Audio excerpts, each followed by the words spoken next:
What if a single flower left on a forgotten bench was enough to wake a heart that hadn't felt anything in 3 years? What if a quiet act of kindness from a stranger began to mend what grief tried to keep broken forever?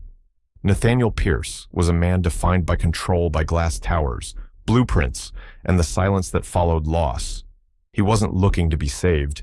He was just trying to forget. And then came Lila, a quiet woman with no agenda, no fame, no name, just wildflowers, gently left on a bench he once shared with the woman he loved and lost. What began as a habit turned into healing. What started as grief became something more. But when past and present collide, when the truth about Clara, the future of Greystone Park, and the secrets others would rather bury all come to light, can a man who spent his life building walls find the courage to let someone new in? Is it possible to honor love lost while daring to begin again? And what happens when the smallest gesture, a flower, blooms into something no one expected? If you've ever believed in the power of quiet connection, in second chances born from stillness, or in love that doesn't erase the past but grows beside it, like this video, share it with someone who needs that reminder, and subscribe to Shining Stories, because some stories don't begin with fireworks, they begin with flowers. Now, let's begin with a bench, a memory, and the woman who unknowingly gave both a reason to breathe again. She had no way of knowing what memories that bench carried. From the back seat of a quiet black sedan parked just beyond the walking path, Nathaniel Pierce observed the woman through the window, her hands careful, deliberate, as she set down a cluster of humble wildflowers. He'd seen her here more than once, enough times to make something in his chest stir, something he thought had long since gone still. Not many people knew what forget-me-not symbolized, but Clara did, and so did he. Nate, his driver, spoke gently. "If we don't leave now, you'll miss your appointment." Nathaniel's fingers hovered over his phone. A few taps, and this bench, her bench, could be made off limits. Instead, he slid the phone back into his coat pocket. "Call the office," he said. "Clear my schedule." The morning fog lingered over Greystone Park, wrapping the path and trees in a silvery hush. Lila Morgan, dressed in a worn, oversized sweater, stepped away from the bench beneath the old sycamore. Before she disappeared into the mist, she glanced back, not because she expected anything, but because some places hold a weight that makes you look twice. She didn't know anyone had been watching, didn't realize her small, quiet gesture had just reached into the heart of a man who had long since stopped believing in unexpected beauty. Every morning, just before heading to her job walking dogs around the city, Lila stopped at that bench. She never brought store-bought flowers, only wild ones. She didn't know the name of the woman whose name was etched into the metal plaque. She only knew that this spot felt safe, soft, in a way the city never was. She gave what she could, something living, something gentle, because she sensed the bench remembered someone, and memory deserved respect. Later, Nathaniel stepped out of his car. The polished leather of his shoes caught bits of damp leaves. His custom suit looked out of place here among the cracked stones, the overgrown roots, and the quiet. He moved slowly, then knelt by the bench.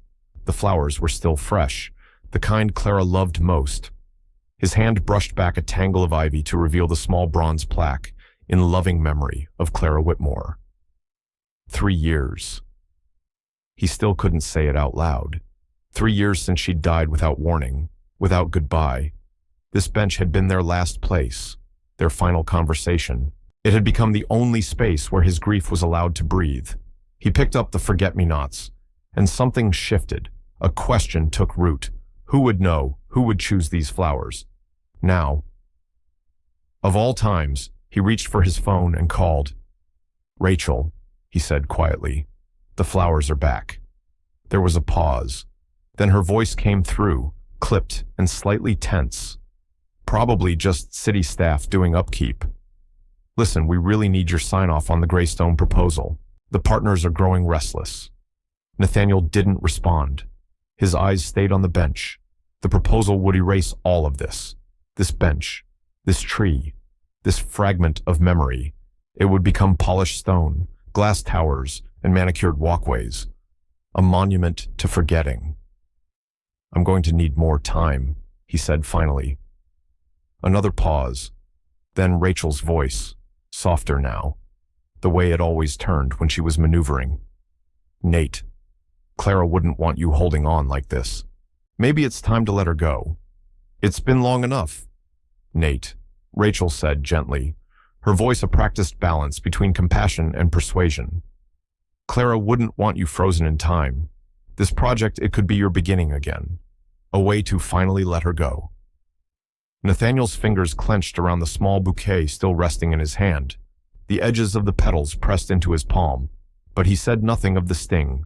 I'll be at the office later, he replied curtly, and hung up before she could push further. Across town, in a glass-paneled office that overlooked the city skyline, Rachel Lynn set her phone down with a hollow click. Her manicured nails tapped rhythmically against the desk, betraying the irritation she tried so hard to hide. She opened a drawer, slowly, and pulled out a photo she rarely allowed herself to look at, a younger version of herself, standing beside Nathaniel at a company gala. She was smiling at him. He was looking elsewhere. Her eyes drifted to the blueprints stretched across her desk, the plans for Greystone Towers, the project she had poured herself into for years. With a swift, deliberate gesture, she folded the corner of the page, the part where that bench was drawn, as if, by creasing the paper just right, she could erase it from existence. 3 years is long enough, she whispered. The reflection in her office window showed a woman who had waited and waited too long. Her voice barely above breath. It's my turn now. Later that day, Leela returned to the bench during her lunch break, clutching a new handful of wildflowers. But something was off. They were gone. The ones she had left that morning vanished. She looked around, puzzled. That's when she noticed the older woman sitting nearby, tossing breadcrumbs to a cluster of pigeons. He took them, the woman said, without being asked. A tall man, well-dressed. Looked like he belonged somewhere more important than a city park, but he seemed moved. Lila flushed with embarrassment. I didn't think anyone noticed. I just thought it was something nice. The woman turned to her, eyes warm and knowing. That bench matters, dear. Maybe more than you realize. Lila nodded awkwardly, murmured a thank you, and walked away quickly, unsure if she should even come back tomorrow. But her feet dragged. Because something about that spot, about the silence beneath the sycamore, still called to her. It always had. The next morning, Nathaniel arrived earlier than usual. He stood quietly beneath the tree's low-hanging branches, watching, waiting, and then she came. Lila stepped onto the path with a fresh bouquet this time, soft white daisies. Nathaniel's breath caught slightly. There was something familiar in her, though he couldn't place it. Excuse me, he said, stepping forward. Startled, Lila nearly dropped the flowers. I'm sorry, she said quickly. If I've upset someone, I can stop. I didn't mean no. No. Nathaniel interrupted, gesturing toward the bench. Please, I've just wondered who it was. She tilted her head, unsure. The flowers, he said, softer now. I've noticed them. They're wild, not store-bought. It's unusual. Lila looked down at her hands. They're just flowers, she murmured. Nothing fancy. He studied her for a long second. This wasn't someone who had known Clara. That much was clear. But still, here she was, bringing those flowers. I'm Nathaniel Pierce, he said, offering his hand. This bench. It belongs to someone I once loved. Lila blinked, then finally noticed the small plaque beneath the ivy. Oh, she whispered. I didn't realize. I'm so sorry. I can use another bench. Anywhere. Really, please don't, Nathaniel said quickly, surprising himself. I'd like to know what brought you to this one.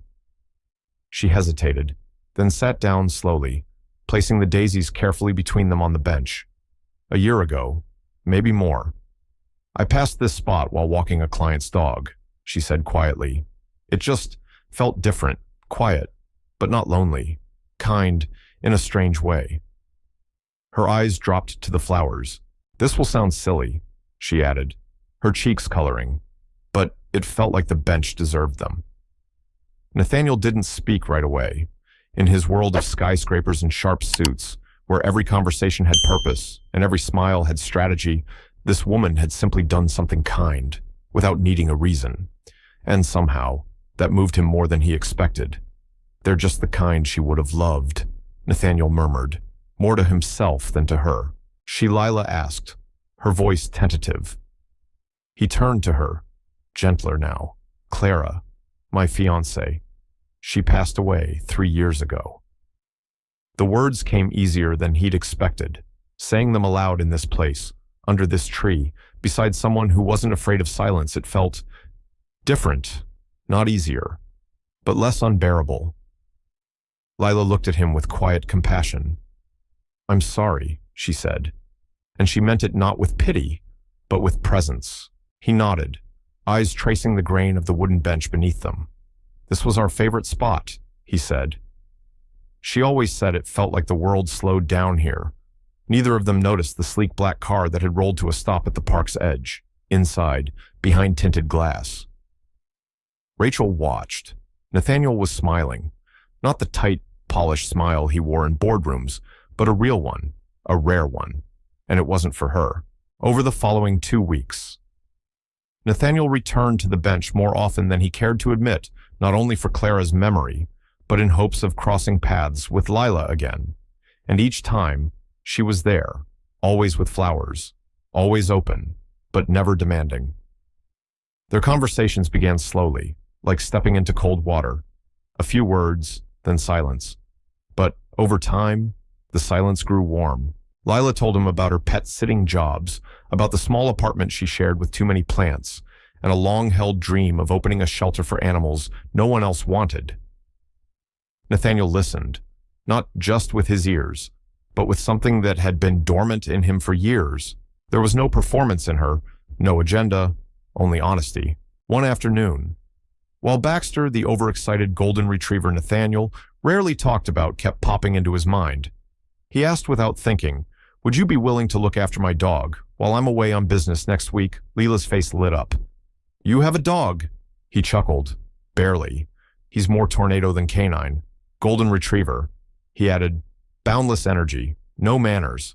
My housekeeper usually helps, but she'll be visiting family. I'd love to, Lila said, then caught herself. I mean professionally, and of course. As a pet sitter, he smiled, pulled a business card from his wallet, wrote his address on the back and handed it to her. She read it Skyline Terrace penthouse, one of the city's most elite buildings. Her brows lifted slightly, but she didn't comment. Back at Pearson Lynn Development, Rachel wasn't smiling. She had seen the shift, in Nathaniel's tone, in his calendar, in the way he pushed back at meetings. During one investor call, she spoke up. The preliminary work for Greystone Towers starts next month, she said briskly. We'll need final authorization on demolition permits this week. Nathaniel looked up from the revised plans. The northeast section isn't ready. We haven't incorporated the design revisions I requested. Rachel's expression didn't falter. The engineers say that portion can't be preserved, not with the current scope. Then we'll find different engineers, he said flatly. That part of the park stays. After the meeting, she caught him in his office, door closed, voice low. What's happening with you? Nate. Her tone was measured, but her knuckles were white around her tablet. 6 months ago, you were leading this project with full force. Now you're risking a multi-million-dollar development.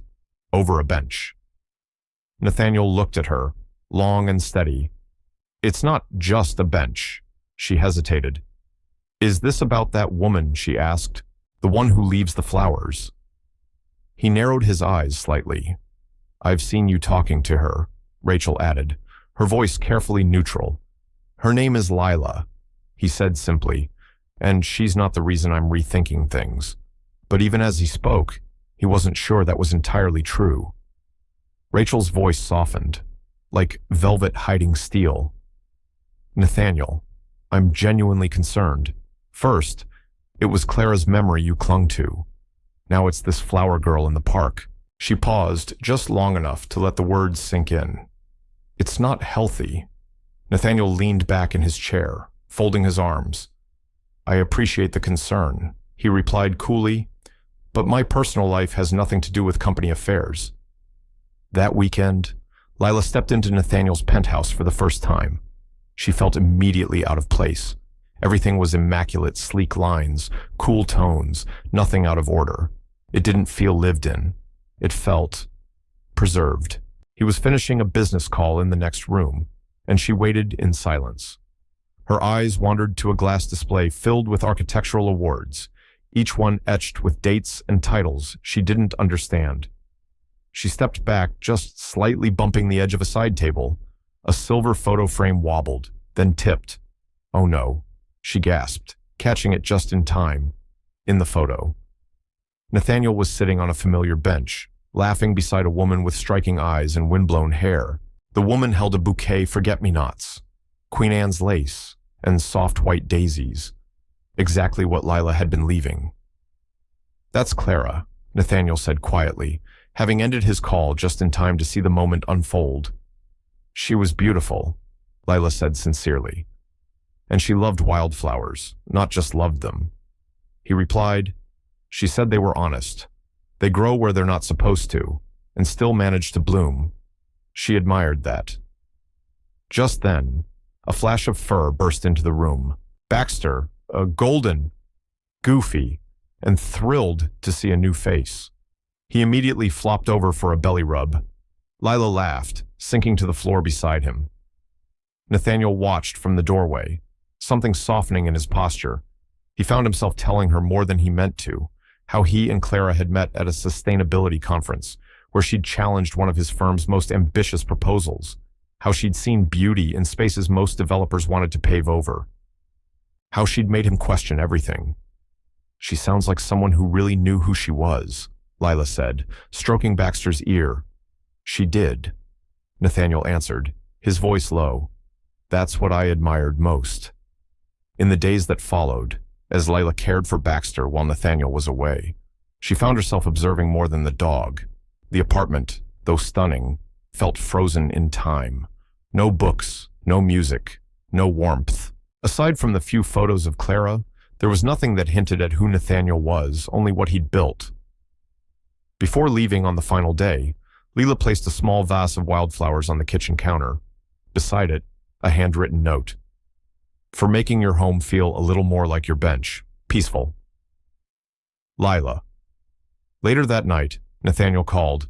"Thank you," he said, "for everything." He invited her for coffee. She agreed. That coffee turned into lunch. Lunch turned into walks with Baxter through Greystone Park. And somewhere between the conversations and the quiet, something unspoken began to grow. He noticed things again, a bee dancing on a clover, the sound of wind moving through trees, and Lila always noticing the small things.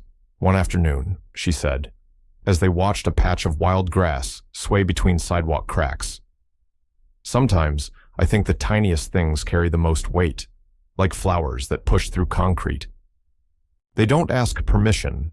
They just become..." Her words didn't just reach him. They unsettled something and softened it. That night, Nathaniel skipped a dinner with potential investors. Instead, he sat in his living room, looking through old photos of Clara, not with guilt, but with gratitude. He realized something had shifted. He wasn't letting go of Clara. He was making space beside her memory. Rachel had been watching it all unfold, each smile, each pause in Nathaniel's calendar, each shift in his tone during meetings. She recognized the signs. He was slipping, from the man she'd built the project with, to someone who now questioned its very foundation. At the latest design review, Nathaniel proposed sweeping changes, more trees, community gardens, open green spaces, ideas Clara would have fought for. Worst of all in Rachel's eyes, he was now insisting on preserving the northeast corner of Greystone Park, the part with the bench. After he shot down a cost-cutting suggestion that would have increased the building's carbon footprint, Rachel made a choice. She needed to regain control, and she knew exactly where to start. It happened to look like coincidence, running into Lila on the edge of the park as she walked a pair of golden retrievers back to their owner. Rachel approached with practiced warmth. "You must be Lila," she said, her tone light. I'm Rachel. I work closely with Nathaniel. Lila smiled politely, but warily. He's been through a lot. You know, Rachel continued, her voice just the right shade of sympathy. Clara's death nearly destroyed him. We were all so concerned. Lila shifted uncomfortably. Rachel pressed on. The hardest part has always been the guilt. Guilt, Lila echoed, confused. Rachel widened her eyes just enough to suggest regret. Oh, I thought he told you. She paused long enough to let the silence fill with uncertainty. There was an accident, she said softly. They argued. Clara wanted to delay the wedding. Nathaniel was driving. It all happened so fast. She trailed off, as if the details were too painful to recount. That's why he clings to this park, why he's driven to transform it. He's trying to rewrite something he can't forget. Lila's heart pounded. Nathaniel's planning to demolish this place, she asked, her voice barely above a whisper. Rachel tilted her head slightly. The development's been in motion for years. Construction begins next month. Then, with a sheepish smile, please don't mention I said anything. He's incredibly private. I shouldn't have said a word. She left before Lila could respond, leaving behind a mind full of shadows. That evening, Nathaniel called. He asked if she'd like to have dinner. She declined. Her voice was gentle, but distant. She mentioned last-minute work, a full client list, over the next week. Lila's messages grew shorter. Her visits to the bench stopped. When Nathaniel called, her voice was always polite but never quite present. Something was wrong, and he felt it. One morning, earlier than usual, he went to the bench, not for Clara, not even for himself. He just hoped she'd be there. And she was. But everything about her was different. She approached slowly, shoulders drawn in, face downcast. The flowers she held were tucked against her chest like a burden. She placed them on the bench quick, mechanical. Gone was the grace, the intention. Lila. He called gently. She froze, then straightened. I didn't expect you, she said. You've been avoiding me. Nathaniel replied. Did I do something wrong? Lila didn't answer right away. She smoothed the petals with unnecessary care. I think I crossed a line, she said at last. This place, these flowers, they belong to someone else. I shouldn't have made it mine. Nathaniel stepped closer. That's not why you've been distant. Something in her gaze trembled. I met Rachel. She admitted. She told me about the accident, the guilt, the plans for this park. I understand now why this place is complicated. Nathaniel's jaw tightened. What exactly did she say about Clara? But before Lila could answer, the sharp rhythm of heels on gravel interrupted them. The sharp sound of heels against the stone path sliced through the moment like a blade. Rachel emerged from the trees, dressed in tailored confidence, clutching a sleek leather portfolio embossed with the Pierce and Lynn development logo. Nathaniel. She called, her voice bright and polished. I've been trying to track you down all morning. Her smile wavered slightly when she saw Lila beside him. We need your approval on the demolition permits. The contractors are preparing to break ground next week. Lila blinked in disbelief. Next week, she asked. Already Nathaniel's gaze shifted between the two women. Pieces were falling into place. I never signed off on that timeline, he said slowly. Rachel opened her portfolio with practiced poise, flipping to a page. Actually, she said, tapping a spot with her manicured nail. You did. Right here. You agreed it was time to move forward, for your own sake. Lila stepped back. The air had grown thick, heavy. I should go, she whispered. Lila, wait. Nathaniel reached out, but she was already walking away, fast, the flowers in her hand, trailing petals behind her. Rachel placed a gentle hand on his arm. Let her go, she murmured. She's clouding your judgment. The board is already worried. Nathaniel pulled away. His voice dropped to steel. Call an emergency board meeting this afternoon and bring every piece of documentation on Greystone. That afternoon, in the glass-walled boardroom high above the city. Nathaniel stood alone at the head of the table. Behind him, the skyline stretched wide and gray. Rachel sat rigid across from him, flanked by shareholders and senior executives. She didn't flinch, but she didn't smile either. Nathaniel spoke clearly, calmly. Clara Whitmore did not die in an accident. She passed away from a heart condition no one saw coming. There was no argument, no crash, no guilt. He turned to Rachel. There was only grief. And you used it. He tapped a remote, and the screen behind him shifted to revised architectural renderings. These are updated plans for Greystone ones that include preservation of the northeast quadrant, just as Clara would have wanted. One of the older board members leaned forward. These look feasible, he said slowly. Why were we told otherwise? Nathaniel didn't hesitate. Because Rachel manipulated the process, he said, voice clipped. She pushed through a demolition schedule without proper authorization. She withheld alternate designs, and she deliberately interfered in my personal life to keep this project on her terms. Rachel stood. That's not true, she snapped. Everything I did for this company and for you. Nathaniel didn't blink. You did it for control. You were stuck. Nate. Lost in grief for 3 years. This was supposed to be your restart. The future. A future I didn't ask for. He replied, you rewrote Clara's story. You lied to Lila because you saw her as a threat. Rachel's composure cracked. She was a threat, she hissed. She was filling your head with nonsense. Parks, preservation just like Clara. Silence fell. Even Rachel seemed to realize what she just said. Nathaniel's voice dropped low. I've made my decision. He turned to the board. We're pulling out of the Greystone Towers project, effective immediately. I'm recommending we pivot our firm's focus towards sustainable development, real green spaces, community-driven projects. A wave of murmurs swept the room. A man near the end of the table frowned. You want us to walk away from $50 million? Nathaniel met his eyes. I want us to return to the reason this company was founded in the first place, to create spaces that serve people, not erase them. We can, Nathaniel said firmly, and we will. He looked around the boardroom at every face staring back at him. This company was built to serve communities, not erase them. It's time we honored that mission again. Then he turned toward Rachel. Ms. Lynn, he said, his voice steady. Your employment is terminated effective immediately. Security will assist you in gathering your things. For the first time in the meeting. Rachel's composure cracked. As she rose, her voice shook somewhere between desperation and disbelief. I've stood beside you for years, she said, searching his face. I was there when Clara died. Not like some stranger who drops off flowers and thinks that's love. But Nathaniel didn't flinch. You weren't standing beside me, he said quietly. You were standing by, waiting for me to become the version of myself you could control. He turned away before she could answer.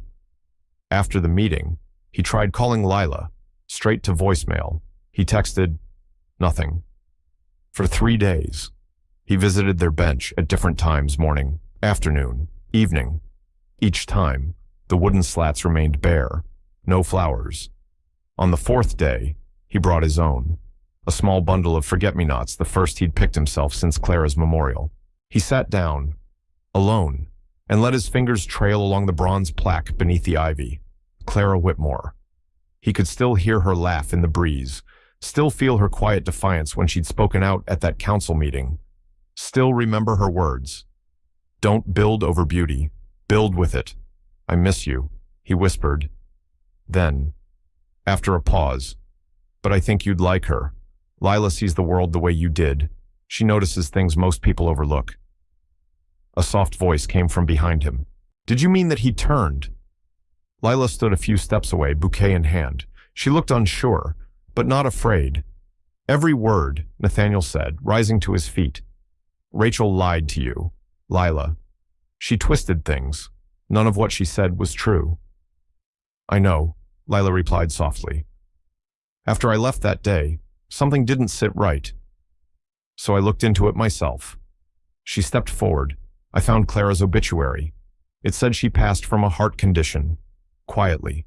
There was no mention of an accident, no guilt to carry. Nathaniel's shoulders dropped, the weight of silence lifting between them. Why didn't you call me? He asked. Lila glanced at the bench. because I wasn't sure where I belonged anymore.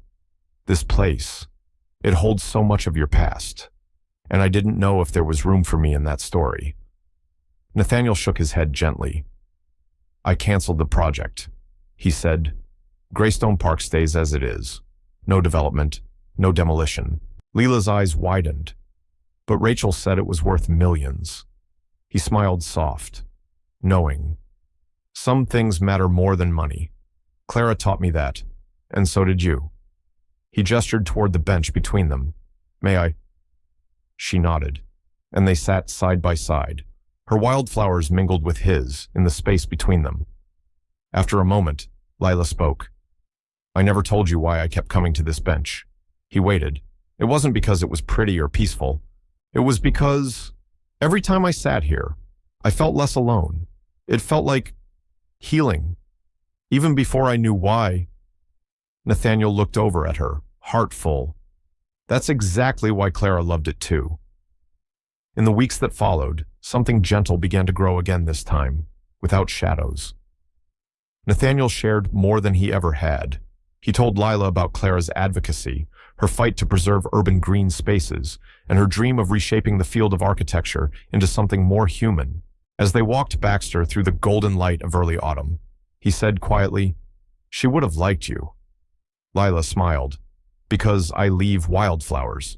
No, he said, his eyes warm. Because you remind people how to see the world again. Not just because you leave the same flowers, Nathaniel said, his voice warm and thoughtful, but because you see the world the way Clara did. You notice beauty where most people never think to look. Lila smiled.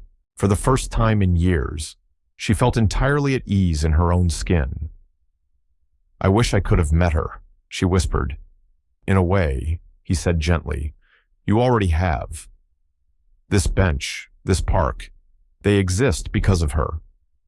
In the months that followed, Nathaniel quietly shifted the direction of his company.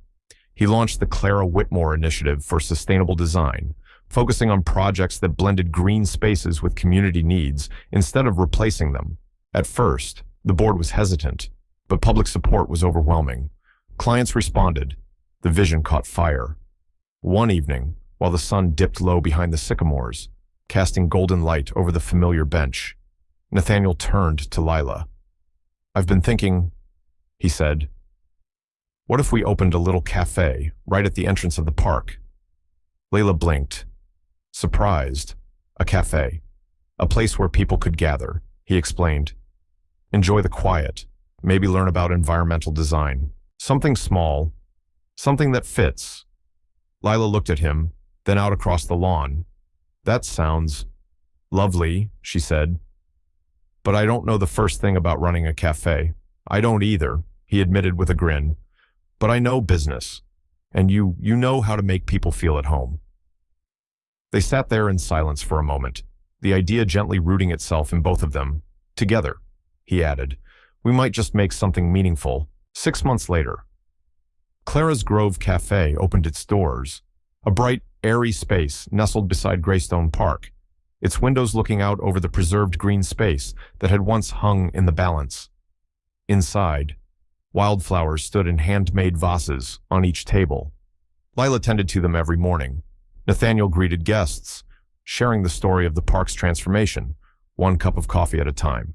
The cafe quickly gained a reputation for its serenity, its environmental values, and a small, sunlit corner dedicated to community projects. A jar for heart health research sat quietly beside the register. Photographs of the park through every season lined the walls. On the anniversary of the day they first met, they closed early. With a hand-picked bouquet daisies, forget-me-nots, Queen Anne's lace, they returned to their bench, just as the sky began to blush pink. But someone was already there. Rachel. She rose quickly when she saw them approaching, her posture unsure, no longer the woman who walked with steel in her step. I was just leaving, she said quietly. It's a public bench, Leela replied gently. You're welcome here, just like anyone else.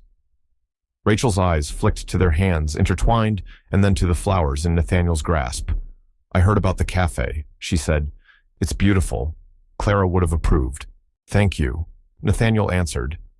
His voice was calm, measured, not unkind. Rachel opened her mouth, hesitated, then finally spoke. "I wanted to say I'm sorry," she said. "For all of it, the lies, the pressure. I told myself it was for your sake, but it wasn't. It was for mine." She took a breath, steadier this time. "I've accepted a position with a firm in Portland. They focus on green urban design. I think I need to learn how to build instead of control." Nathaniel nodded. "That sounds like a good step." As Rachel turned and walked away, Leela squeezed his hand. "That was generous of you," she said. He looked at her and smiled softly. "Not generous," he said. "Just not cruel. There's a difference. Together." They sat down and placed their bouquet in the same spot where, once upon a time, each had left flowers alone, not knowing that one day they would return together. The bronze plaque on the old bench shimmered in the late afternoon sun, freshly polished, lovingly restored. Beside it, a second, smaller plaque had been placed. It read, "Where memories meet new beginnings." A year had passed since the park was saved, and Greystone had never looked more alive. The local community, once uncertain, had rallied behind the space. New walking paths curved through native grasses. A children's garden bloomed with laughter. An open-air stage hosted music and poetry beneath the stars. And at its quiet heart, the bench remained unchanged. Clara's Grove Cafe had grown from an idea into a neighborhood favorite. Its glass windows looked out onto the same tree where Lila once left her first wildflowers. Now, those flowers rested in vases on every table. The cafe hosted monthly environmental workshops and offered a gathering place for local artists, teachers, and families. It wasn't just a business. It was a shared story, one written by two people who had found each other, not in grand gestures, but in small, honest moments. Nathaniel brought structure. Lila brought soul. Together, they had built something neither could have done alone. On a crisp autumn morning, a silver-haired woman sipped her tea at the cafe counter, watching Nathaniel arrange pastries while Lila moved gracefully between tables. She smiled. "You two are quite the pair," she said to Lila. "How did you meet?" Nathaniel looked up from behind the display case, met Lila's eyes, and said simply, "Through wildflowers on a bench." "What a lovely coincidence," the woman murmured. But Lila shook her head softly, her gaze never leaving Nathaniel. "I don't think it was a coincidence at all," she said. "Some hearts are meant to find each other even through sorrow." That evening, after closing up, Nathaniel and Lila walked the winding path to the bench, a ritual that had quietly become the most sacred part of their day. Twilight settled around them in warm hues of gold and lavender. The park breathed gently. Lila leaned her head against Nathaniel's shoulder as they sat. "Do you ever think about how different things might have been?" she asked. "If Rachel hadn't said those things, if I'd walked away for good." He paused. "Sometimes," he admitted. "But oddly enough, her lies forced us to face truths we were both avoiding. About Clara, about this place, about what we really needed."